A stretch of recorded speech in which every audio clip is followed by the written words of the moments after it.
This is Hidden Killers Week in Review. A look back at the most prolific stories of the week. This is Murder in the Morning with Tony Brueski and Stacey Cole. Aaron Goodwin and Victoria Goodwin, his estranged, is she officially ex, or just I don't know the answer to this, because this was just a story just a few weeks ago that we did not get a chance to really look into extremely hard. We touched on it a bit, but the world was exploding with Karen Reed. Today, we're going to take a look at the very dramatic courtroom moments where he is able to give his victim impact statement, and she also gives an apology of some sort. And keep in mind, what happened here is she ordered a hit on her husband. Aaron Goodwin is a guy from Ghost Adventures. And now, this wasn't ghost related. It was just that he's the host of Ghost Adventures. One of them. Yeah. Or he's on it. And he's, his wife was cheating and talked to someone and started looking into putting a hit on him. And it went pretty far. And she got caught. So imagine when that. Are people going to learn this doesn't work? I can't imagine this. I can't fathom this. How that would feel on either side of this. I can't imagine doing that, and I can't imagine learning that someone that you think everything's good with, and you're in a tight relationship, that person would do that. That is. He's clearly very shattered in this clip, or this, what we're going to watch here. It's about 15 minutes or so, and we'll just kind of work our way through it. Let me pull it up here. Again, I know that people are concerned about financial things. Usually I think that's what the motivation is. They don't want to lose everything, but knock it off. Yeah. I got to turn headphones on. No, you're on. The court's reviewed the May 15th, 2025. And it's in an active courtroom. As well as And the audio will get clearer here in a moment. Defendant on May 29th, 2025, as well as all of these letters. And it's the court's understanding this is no recommendation except the state has the right to argue the facts and circumstances. Yes, sure. And is there going to be a victim speaker? There is Aaron Goodwin here, who's just in the anteroom. He's coming in right now, so we're going to ask that he speak last. We're just statutes. Thank you, Your Honor. As I kind of spoke to opposing counsel, I even spoke to Aaron about it. One of the reasons we're not making a recommendation as to sentencing is we kind of acknowledge that, look, this is someone who doesn't have a record, right? Who's never kind of done anything like this before. But the concern I've always had is when you look at the facts of the case, they are serious. This is not a situation where maybe an unhappy wife simply kind of made a fleeting text that said, I can't stand my marriage, I wish he was just gone, or something along those lines. It was far more than that. The concerns that I have about the case are when Mr. Amato's phone is seized and they look into it, what you can see is on October 2nd of 2024, there is a text exchange between Ms. Goodwin and Mr. Amato, who is a convicted murderer out of Florida, where they are expressing their love for one another. She is acknowledging that her husband would never accept a divorce. She says things like, I'm so anxious, I just can't believe this is happening, what the F? How did I get to this point? Am I a bad person? And when Mr. Amato asks, well, why do you say that? And she's like, because I'm choosing to end his existence, not divorce. Those are very serious comments. When you couple that with, on that same date, she is relaying information that Mr. Goodwin was in Barstow, staying at a Best Western, provided him pictures of what he looked like, the car that he was driving. And that there's discussions that Mr. Amato's buddy named Gordo is going to take care of the situation. The facts become more serious. And even from those text messages that talk about setting aside, $11,000 for Bordeaux, and ultimately this investigation revealed about $60,000 was sent from Ms. Goodwin over to Mr. Amato, or associates of Mr. Amato. And I know the sentencing memo kind of talks about, well, maybe some of that was blackmail, but when you have the following day, you have Amato on that phone texting Gordo being like, hey, is it done yet? Has it been done? All of that's very serious. And the one thing I didn't see in that report was simply, at no point does Miss Goodwin ever try to claw it back. At no point does she say something like, you know what, I was just kidding, I don't really want to go through. Like, you don't ever see anything along those lines. And that really is ultimately the concern for the state about the seriousness of it. And so look, whatever you think is appropriate is certainly appropriate. I just think at the end of the day, we don't see these solicitations very often. Like, I handle murders. We don't really get solicitation cases at all. But there's a lot of there. That's a lot of detail, a lot of locations, and a lot of money that I think elevates this to a certain level of consideration. Lastly, I'm just going to say, look, I'm not going to speak for Aaron. I think Aaron is going to share with you how this has really impacted him, and I don't think I can do that justice, but I will submit it to the discretion of the court. Your Honor, and I'd just like to comment briefly on the facts. And I know he wrote a longer sentencing memo, and I appreciate your patience because I know you read it. With regards to the facts, there is, to me, a clear line where Ms. Goodwin had abandoned the conspiracy. We may disagree, and I don't know if what we do with the state, whereas who initiated the idea of, the murder. But with Ms. Goodwin, it's clear that as of November, she had completely distanced herself from the group. She had moved on from it. There was very limited contact. She had nothing further to do. No efforts were made, and the phone exchange ends. I'd also comment, and I know we do in the sentencing memo, that neither Mr. Amato or Mr. Gordo, as we sit here, have ever been charged with a crime. So it's just Ms. Goodwin who sits here today, and as far as I know, there's no intention to ever file charges against either of those two individuals.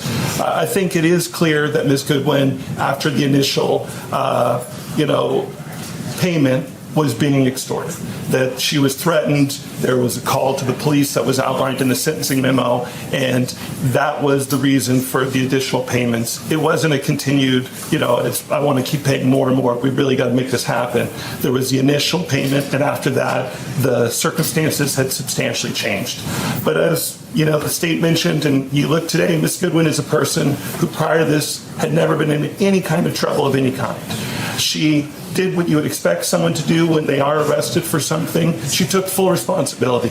I think we're 92 days from the day she was arrested to the day we're before Your Honor, which on a case like that, I would submit is very fast, and that's because Ms. Goodwin said, I don't want to make this any tougher for Mr. Goodwin. I want to take responsibility. I know what I did was wrong. Again, as we sit here, you can see the back row. That's Ms. Goodwin's family, some friends as well. She's got tremendous family support. They love her. They would have gladly, this was not an unreasonable bail that could never be posted. She recognized that there should be some punishment element to this as well. So she sat in custody for 92 days when the family would have gladly posted the bond to get her out of custody, but she wanted to come before the court and let everyone here know that she understands there are consequences for her action.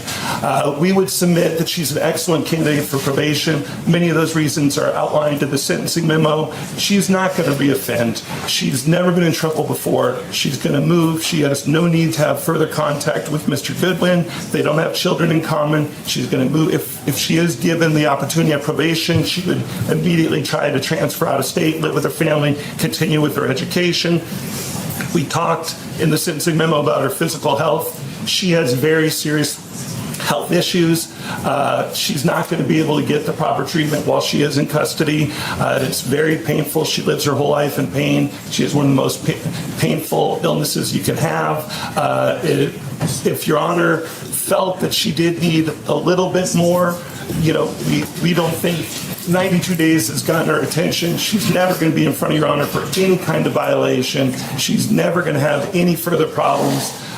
We, of course, would understand there would be stringent conditions. She has no contact with Mr. Goodman, and she has no need to ever have contact with them. We would just ask the court to give her one opportunity at probation for someone who's lived the life that she's lived, has one terrible mistake, but that's the only mistake she's made, and that she immediately tried to take full responsibility for it. Before she was arrested, she had clearly abandoned any efforts to be part of that conspiracy, and we think she's worthy of probation. And I'd like to have her say a few words as well.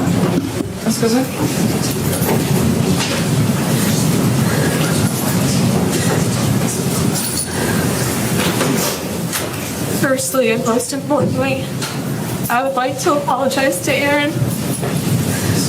I'm so immensely sorry for the pain and anxiety I've caused you, and the betrayal you undoubtedly and rightfully feel by my actions. I need you to know that I will always hold love for you. I genuinely pray you find your joy and peace again, and I will bow out of your life forever to hopefully ease that process. I'm sorry I broke us, and I'm consumed with regret every day. My absolute promise to you is that you will never see or hear from me. I intend to leave the state of Nevada, and you and anyone else will never be in danger of me ever again. Secondly, I'd like to apologize to my parents. My actions are not a reflection of how you raised me with unwavering love and support, and I know I'm better than this. Next, I'd like to apologize to the court. I recognize and understand my stupidity, the terrible nature of my crime against Aaron, my regrettable choices, and monumental lapse in judgment. This is my rock bottom, and I'll never forgive myself. Prior to my arrest, I was taking steps toward mending my marriage and correcting my mistakes that led me here. Now, having spent 92 days in jail, I've had plenty of time to reflect on my foolishness, and I'm that much more committed to never getting in trouble again and doing better in every aspect of my life, especially with my mental health. I am truly ashamed, embarrassed, and disappointed with myself, and am deeply and sincerely remorseful for my actions. This is not a reflection of who I am, nor the person I want to be. Yes, state will call Aaron Goodwin.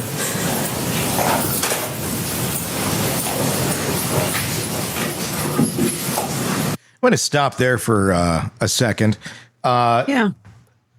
So to answer the question of what is she ill with, I don't know how to enunciate this. I'll give it a shot. Achalasia, Achalasa, a rare, serious condition that affects the ability to swallow. Something she's publicly shared after struggling for years with a lot of misdiagnoses. That would suck. Not being able to swallow? So it affects the esophagus. I don't know. Okay. Almost, you're telling. Okay. It's your esophagus doesn't work correctly. So you end up, and you're typically misdiagnosed for many years. Like they think you've got acid reflux, you've got GERD, that kind of thing. But it can cause a lot of pain because sometimes you regurgitate your food, it goes down the wrong way. Your esophagus, we take it for granted. When it doesn't work, you are fucked. I didn't know it did much. I just knew it's there. I just thought it's just kind of the tube, but it actually has a function as well. It has an immense function. Once you swallow food, it makes sure it goes to the right place, and it does so in spasms of sorts. So if it's not working correctly, you can have chest pain. Have you ever swallowed something wrong? You're like, oh my God, that freaking hurts. Yeah. That's probably what she feels on a regular basis. Oh, that would suck. Yeah. That's horrible. But that does not lead you to try to kill your spouse. No, I can't imagine it would. She put away $11,500 to pay for the murder. Kind of a big deal. What is the going rate for killing somebody these days? Well, I mean, with inflation, I would think it'd be a lot more than that. I'll tell you what, COVID made it really go down because there was just too many people offering it. And you could write off anything as COVID. So a lot of people were just killing each other and saying it was COVID. I'm completely making that up. I have no idea. I'm going to imagine it probably depends on the type of job it is. Like, what are you doing? Like, is this, I don't know. I have no clue. Like, is there like a checkbox to fill out on a website? Like, I'll accept these methods as being options, willing to pay. It's like bidding on AdWords or something.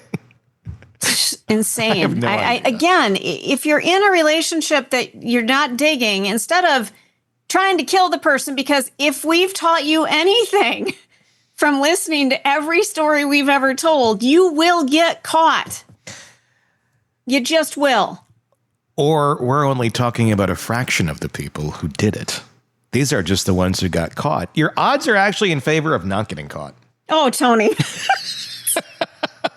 No. But it depends on what you're doing, I think, too. I mean, there's a lot of subcategories here of types of murder. Right. And a lot of people, okay, there might be some murders out there that have never been solved. Sure, there's a lot. But for the most part, people aren't smart enough to get away with this shit because they've got their cell phone with them, their car's tracking them, there's Ring cameras, there's surveillance everywhere. You're just not going to get away with it unless you are an FBI agent and you know every trick of the trade and you're thinking, I'm going to pull this one off. You may not even do it at that point.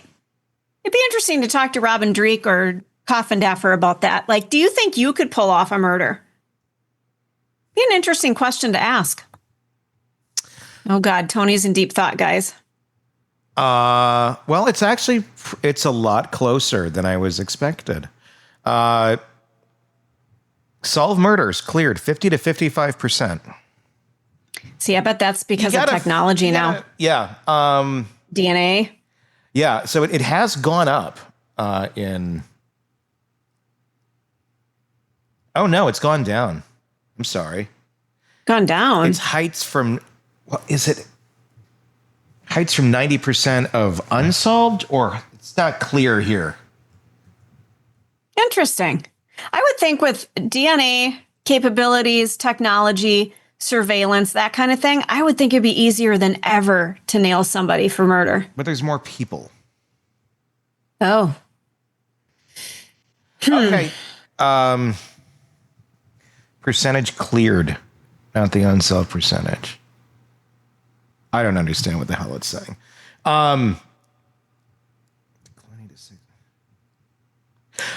Okay. I'm going to ask this. Okay. Damn GPT. So 90% is unsolved or solved? I don't know. I would think it would be 90%. Okay, it's gone down. Okay, 90% of them were solved back then. Well, I guess we have to take a look at what we consider solved.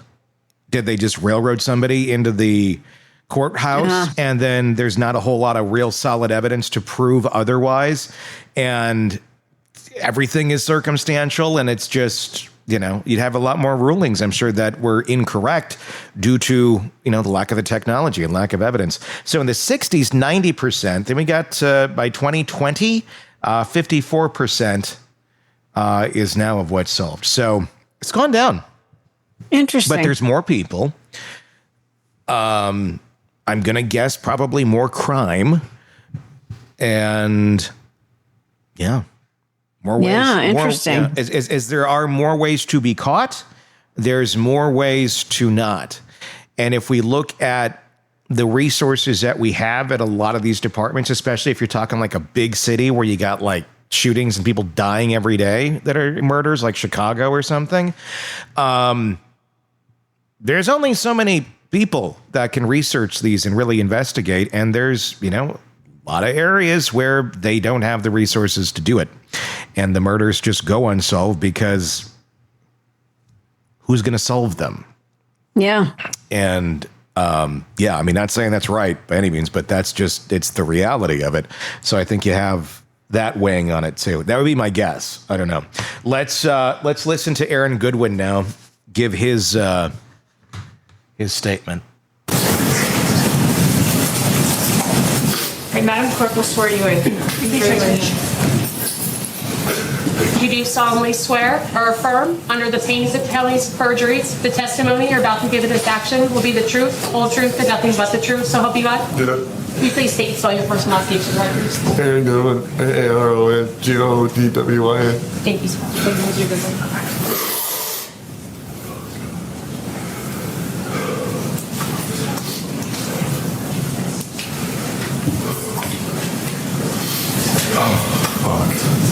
Sorry.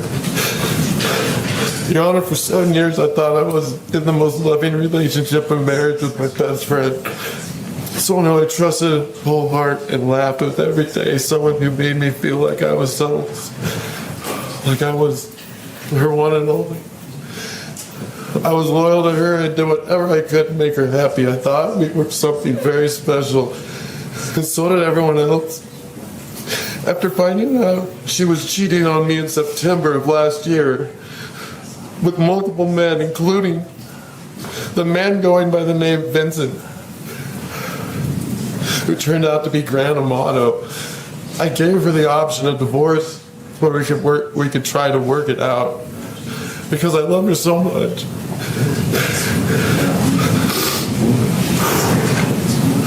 She felt so bad, but didn't want to lose me. Every day she made me feel more special, and she was so sorry.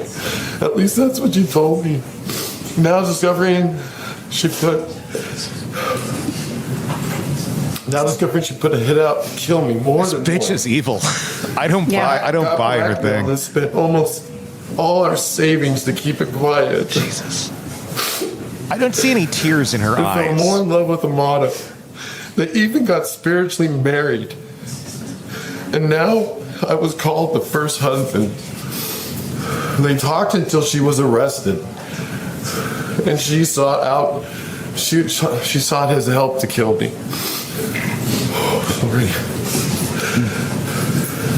This has led me to fear my life. I've hired armed security for weeks, not knowing it was over or not. Always looking over my shoulder and having to go through therapies and even trying to understand any of it. There is no tears coming out of her eyes. She's shaking. She's Like trembling. Like no one should go through in life.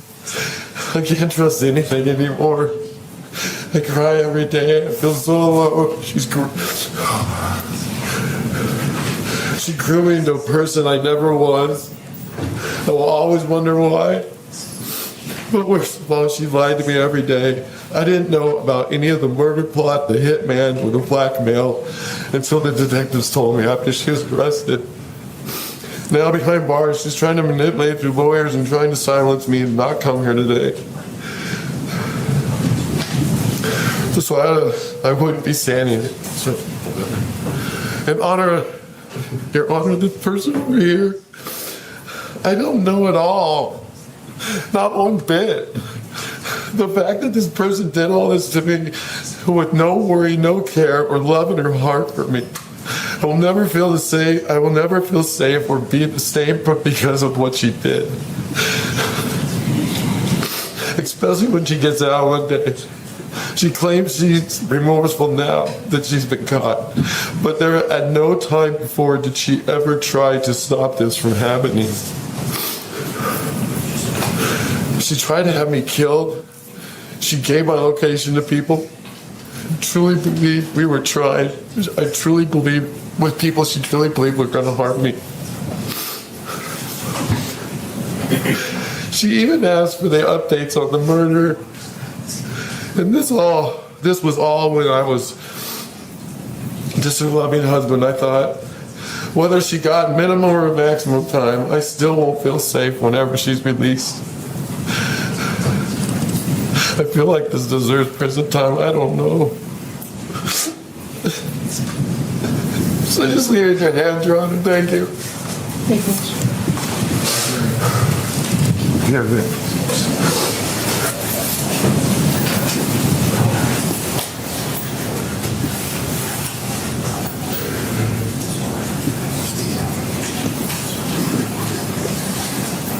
by virtue of her plea of guilty on April 22nd of 2025, in accordance with the laws of the state of Nevada, you hereby judged guilty of the offense conspiracy to commit murder, category Bravo felony.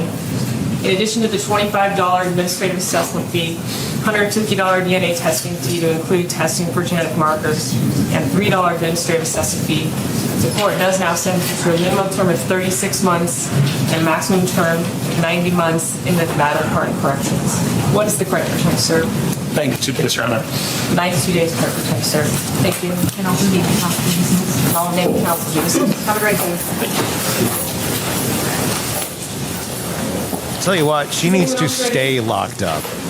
Because this is someone who, even though she's, there's not a tear coming down her face.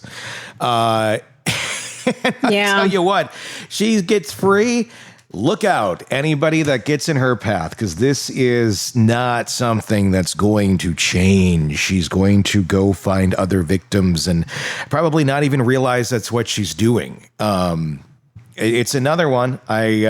According to Dr. ChatGPT, obviously we can't diagnose anyone. I did ask it. I said, what kind of personality disorder might Victoria Goodwin have if we were to speculate?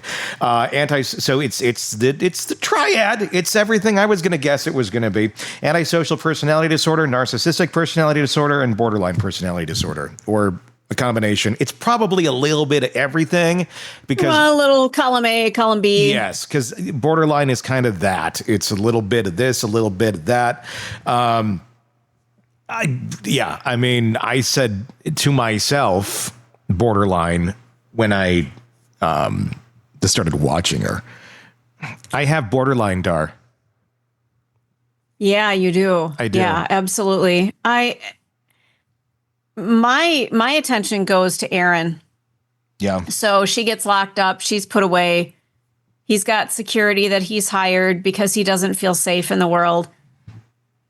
How many times a week does he need to go to therapy to try to reclaim who he thought he was? Oh, God. Which turns out to be this huge lie. I feel How do you horrible. get beyond this? Well, he's in Vegas. Somebody you There's loved. a lot of strip clubs in Vegas. Oh, God. Well, he could go that route. Go and Man, have your thoughts do you drift ever away. get on a dating app again? No, I mean, well, it's number one. It's hard for him. I know. I'm going to guess it's not the easiest to date someone who wants to be with you for you. You'd have to. Maybe a dating app is the thing, but you put a different name on there, so no one's just clicking on it because it's you. Right. And I don't know, make yourself look a little different in the pictures. I don't know. I don't know how that would work because of his notoriety. You're going to have a lot of people that's like just wants to be. And you know what? I'm sure if you get with someone like that who's really into what you do, yeah, it can certainly fill your ego up, but they're not there for you. They're there to tell their friends that they're with you. And obviously this woman had no regard for him. And eventually that kind of wore off and wasn't a big deal anymore. Wanted to get out of it.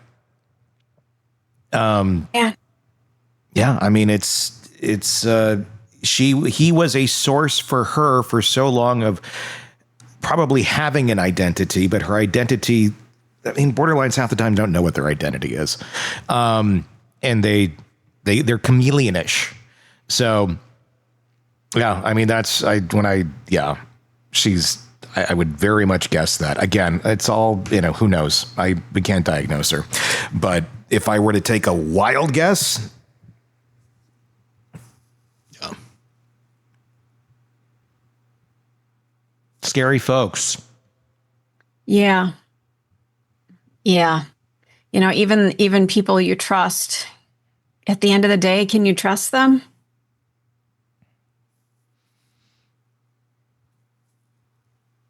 Yeah, I mean, that's the question. It's not easy when the person you supposedly love, or they loved you for a decade, suddenly is ready to take you out and maybe maybe other people very close. It's kind of a fucked up time in your life if that happens. Just kind of, it throws you for a little loop. And it takes, look, I've been there. I've been in that situation. I didn't have the hit put on me, but I had a weapon aimed at me. And no, you might have had a hit put on you at some point. You don't know. I wouldn't know, but that started to actually run through my mind a bit too. But so I was a little paranoid there, but it's not easy. It's like, who the hell are you? And you just don't know, because that person is suddenly something completely different. The stories that were told to you about different things in life, suddenly they change. And if you're like, wait a second, that's not what, that was. Yes, you're the crazy one. They make you feel crazy. Gaslight Central. Oh my God. And if you're a very like empathetic type person and giving and trusting of someone you should be able to trust, it may start to make you go, is there something wrong with me? Like, why is this? But it's all the gaslighting. And they can do it. I mean, look at that woman in court. I was kind of getting, at first I'm like, but there was no tears. And I know some will argue, well, just because there's no tears doesn't mean this or that. And if you're not up on psychology, there's going to be plenty of people going, how can you say that? Da, da, da. Like, just, I don't know, educate yourself more. I did. Yeah. She's spooky. She's convincing too. Yeah, it looked like she was pretty upset until you really start to dissect what she was doing. It like she could just stop being upset. Yeah. Is what it looked like. She just took a break for a second, then launched into it again. I'm sorry, when you are like really distraught, you are distraught. Yeah. It doesn't take a break. It just doesn't. No. Yeah, it was like, camera's on. I better get back into my they're act. looking at me. I better, There was no tears. And I know, well, some people, like, whatever. They got really close on that shot. If you're listening to this on the podcast, really close to her face, there wasn't a tear. Mm-mm. So, and that poor man is up there bearing his soul. He's crying. And I'd be curious to know, because he had mentioned something about her trying to not get him to be able to come in and give his statement through attorneys and such. Again, what is she upset about? She's upset because she got caught. She's upset because she's being exposed. She's upset because she's embarrassed.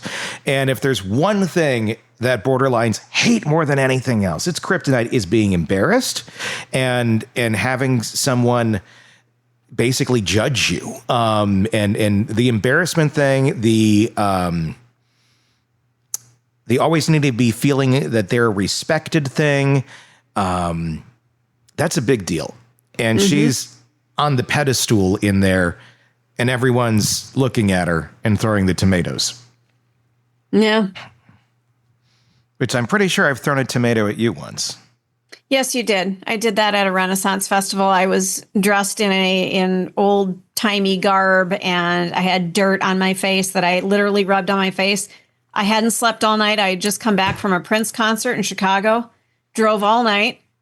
Got back, got dressed, didn't shower because I wanted to play the part, rubbed dirt on my face, and then was pelted by tomatoes for money. The things you do in radio. Yeah. It was a fun day. Yeah. They really give us respectable things. Like, right? Hey. In the hot sun, I had citrus fruit on my face. Well, is that a citrus fruit? No, it's not a citrus fruit. I think tomatoes aren't they a fruit? They're a fruit. I don't believe they're a citrus fruit. Let's find out before everyone goes after Let's us check. in the comments. Oh, the things you learn on Murder in the Morning. And here comes my cat who was just puking a few minutes ago if I look distracted. Yeah, hi. No, they're not citrus fruits. What are they? They are in the nightshade family. Oh, I knew that. Along I with knew that. potatoes? 'Cause I'm allergic to nightshades, but I still eat tomatoes. Potatoes, eggplants, and peppers. So you can't eat any of that? But I do. Those are all in the nightshade family. Eggplant makes me sick. Not a big fan of eggplant ever. I don't think I've ever had a delicious eggplant or had eggplant in anything where I wouldn't have said, a piece of pasta would have been better. Yeah. Maybe I'm just getting it wrong. I don't know. Somebody's got an Not a eggplant fan. thing I should try. Tell me. There you go. The more you know. In the comments, let us know what you think about this case, how this all went down. Do you think she was authentic? Yeah, you can do that. Tell me it's okay. It's okay. And if you don't, why? Let us know. And if you are not on our YouTube channel yet, please do check it out. Search Hidden Killers with Tony Brueski. And if you're on the podcast platforms, same deal. Just search for it. You'll find us. And you can binge away. Until next time, for Stacey Cole, I'm Tony Brueski. We'll talk again real soon. Craving non-stop true crime updates? Press subscribe now and get the latest cases, analysis, and expert commentary delivered straight to your feed. Only from the Hidden Killers podcast and True Crime Today.